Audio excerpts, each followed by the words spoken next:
Alright guys, my name's Ben Curry. I'm here now with 3 students to do the video assessment on the Unit 4 Design Deliver Assessments. There was nothing on here that I needed to read, so basically just going to give these guys a little bit of a rundown on where we're at. So guys, I've just got to put together a short video based on the TAEASS 502. So what we're going to do, it's based on designing assessments, right, and ensuring that the assessment that we put together maps across and ticks off or captures every unit that we need to cover following the training.gov website. Right, so the unit of competency that we go through, we marry up through a mapping process just to ensure that we can capture the information through the assessment. The assessment can be made up of a number of different things. All right, so it can be written, it can be practical based, it can be short answer, it can be multiple choice. There's many different tools that we can use for assessments. All right. So what we've got today, guys, is I suppose version 1 of an assessment. So I've based this assessment on the supervisor qualifications, being that it's S1, S2, S3 and G2, all right, for supervisors. And I've picked one of the units, which is RII COM 301D, Communicate Information in the Workplace. Alright, so what I've got here, guys, is I've got the trainer guide, and this is the one that I'll hang on to, and I've got the 3 assessments here. So can I just give you each of them and get you to put your name on the front? And what we'll do now is just have a bit of a discussion around what the process of today will be.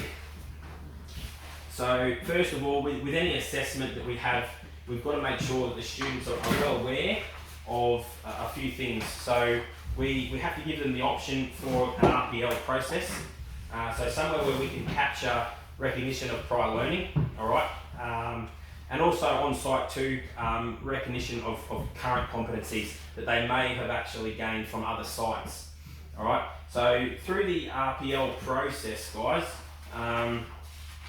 we do have,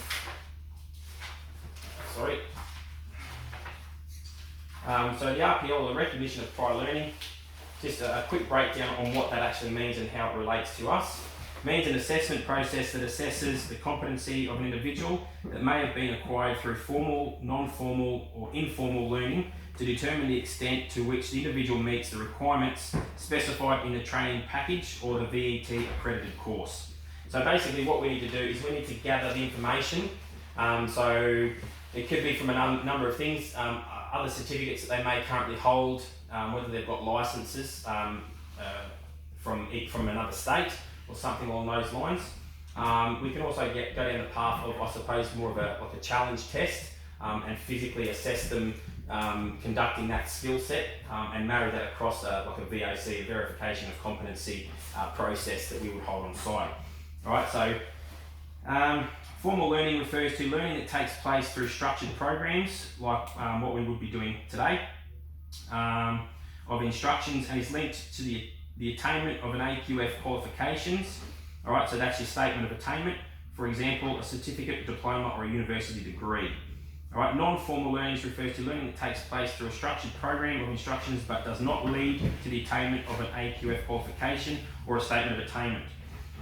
For example, in-house professional development, so stuff that you would do on site, probably it wouldn't be recognised as a statement of attainment. You may get a statement of attendance, or you might just get some sort of certificate of completion, but as far as that standing up within the industry, whether it be state or nationally, it wouldn't be recognised. And informal learning refers to learning that results through experience of work-related social, family, hobby or leisure activities. So your informal learning is probably the basic way to put that would be just time spent doing a task. You know, like you'll find a lot of the older guys that have been on farms may not have ever had a formal training program or any sort of training on maybe excavators or dozers, but they've been operating since they were 10 years old. And as far as experience, they might have 25 years experience, but they don't hold a qualification. All right, so that's your informal learning. All right, so I also have to just let you know about the appeals process, and what that is, what that ticks off on is pretty much if you're not happy with the outcome of the assessment. So if you've done the assessment and you feel like maybe you've been victimised, you've been discriminated against, or there's been some sort of bullying, and that you're not happy with the result that you've been given, there is an appeals process or an appeals procedure that you can go through. All right, and what we've got in place is that any trainee who is unhappy with either the assessment results or the process has the right to appeal. To do this, first speak to the trainer or assessor of the course and state your reasons for the appeal. If this does not resolve the matter, you do have the ability to escalate. So within 10 working days from the end of the course, write to the RTO who conducted the training, state your reasons why you're unhappy.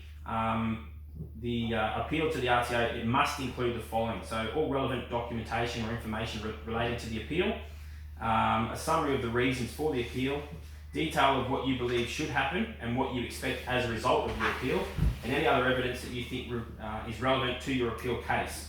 If you put in an appeal, you will receive acknowledgement of receipt, and that your appeal will be processed within 10 working days after your appeal has been received. The RTO or the delegate will investigate the situation and make recommendations to the directors of the RTO or back to the trainer, which will then get passed on to you. Once a decision has been made, you'll be advised of the result within 5 working days, and if you're still not satisfied with the outcome or the results of the appeal, you can take it one step further again and lodge an appeals complaint to ASQA, so www.asqa.gov.au, and that's the governing agency that handles pretty much the training nationally, right? And they have a section there that handles appeals. All right. So, guys, what we're going to do now is we'll work through the assessment for RII CRM 301D, communicate information. All right. So the 5 elements that we are looking for within this assessment is communicate information orally. So we will find within the assessment there are sections there where we're going to be assessing oral communications. Element 2 will be communicate information in writing. So that could be simple things like short answer questions or multiple choice. All right. Other elements would be achieve the meeting outcomes, making a presentation, and participate in negotiations. They're the 5 key elements that we'll need to ensure we can tick off. All right. So the written assessments that have made up this assessment criteria. A written assessment may be either open book or closed book. The assessor will clearly identify to you which one it will be. All right.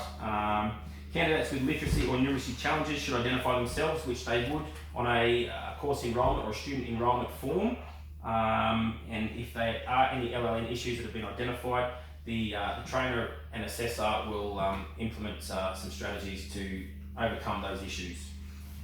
Where verbal clarification has been sought, the candidate's written answer will have an appropriate signed notation inserted.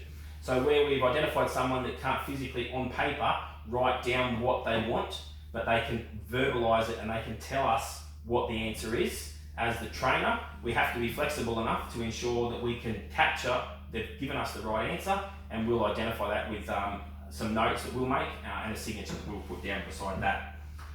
So any practical assessments, the candidate will be observed by the assessor as they complete a series of practical tasks.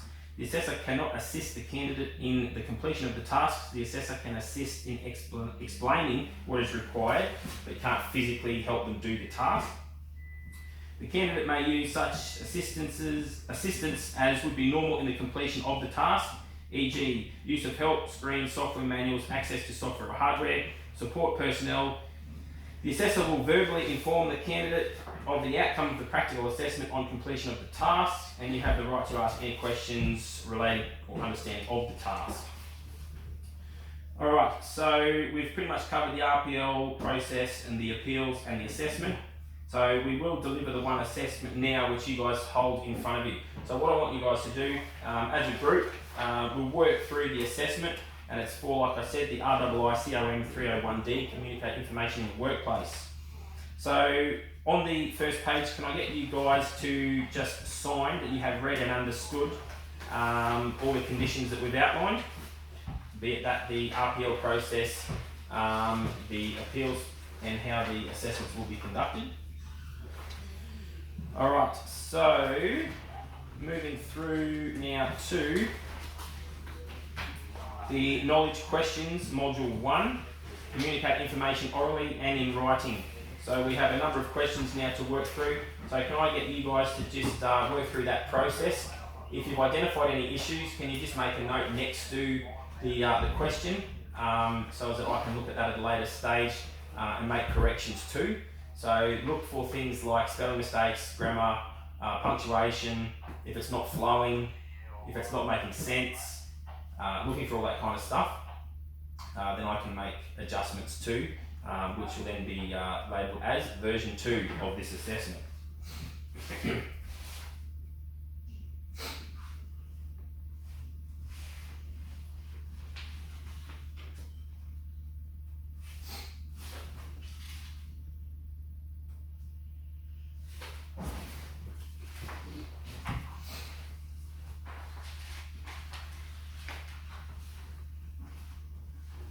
Any questions with anything so far? All making sense?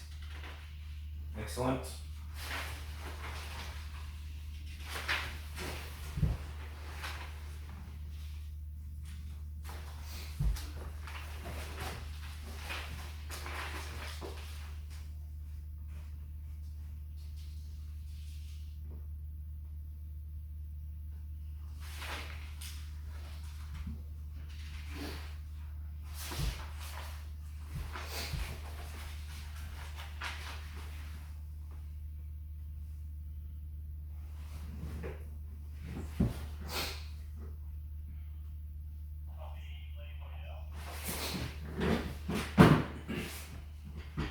Guys, while you're doing that, I'll just go through another topic here that's pretty valuable, that we probably need to inform you of, and it's the assessor's flexibility and the discretion. All right. So obviously, you students will come from many different walks of life, cultural beliefs, background. There could potentially be language barriers, all this that you could be confronted with. All right. So as the assessor, you need to be flexible enough and have discretion on assessing someone.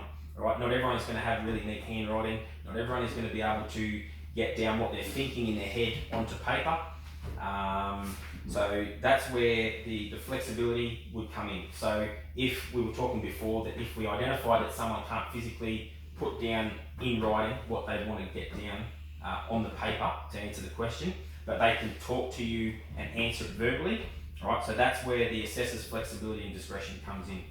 All right, if the student doesn't feel comfortable through the assessment process talking in front of the group, this is where the discretion component would come in, and you could possibly ask the student to stay back after the assessment's complete and have that closed door discussion with them, I suppose, to try and confirm that they have understood, although they do understand the question, but they just can't physically give you the answer in writing.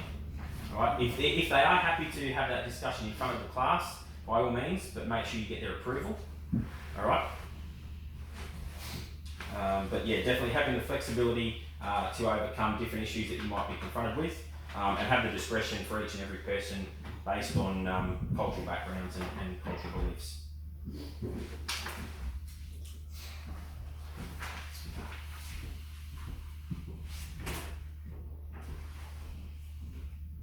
So with the assessments of the unit of competency, things that we look for is confirming their theoretical knowledge of the subject. All right.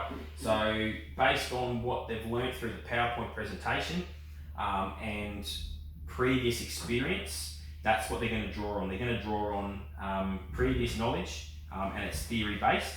You want to make sure that they can satisfactorily answer a series of questions. All right. So again, being flexible enough with their answer. So if they've put down 1 dot point and it's asked for 4, all right, rather than just marking it wrong, if they've got 1, you might need to just have that discussion with them and give them a little bit more of a prompt. All right, so they may be just stuck. They haven't got the answer wrong. All right, they're just they're limited in their knowledge. All right, so you can try and draw on that information by having an open discussion with them, whether that be in front of the class or a one-on-one, or it can be based purely on when you're out doing practical side of things. All right, and then make sure that there is a successful completion of all practical assignments. All right, how are you guys going with the questions? Where are we up to? Nearly finished? Yeah, nearly there. Yeah, excellent.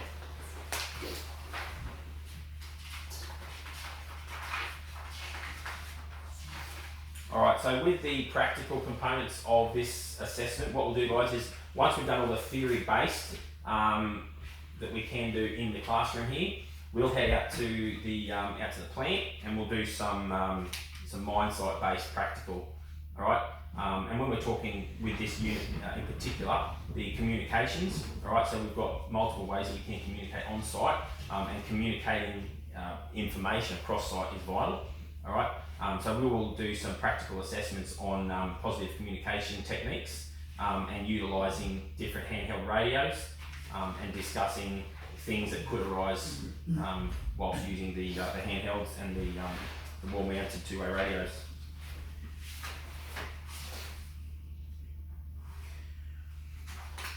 All right, guys. So you've all pretty much finished now. Yep. Yeah, that's perfect. All right, guys. So what we've got now is I'll collect them back and I'll have a look through your answers and see how you've gone with them. I'll also make note of anything that you've put down if you've identified any issues that need to be rectified for version 2. All right, so thank you very much for that. We've just got one more quick feedback form, or an evaluation checklist, sorry. And this is basically just to highlight from the student if, whilst working through that assessment process, I've ticked everything that needs to be ticked off. All right, so what I'll get you guys to do is just on here the assessment tool. All right, so it's just going to be, if you can put RIICOM 301D on the top of that one for me, all right, just so we know which one it relates to. If you then put, so yes, that's RIICOM 301D, and if you just put communicate information after that.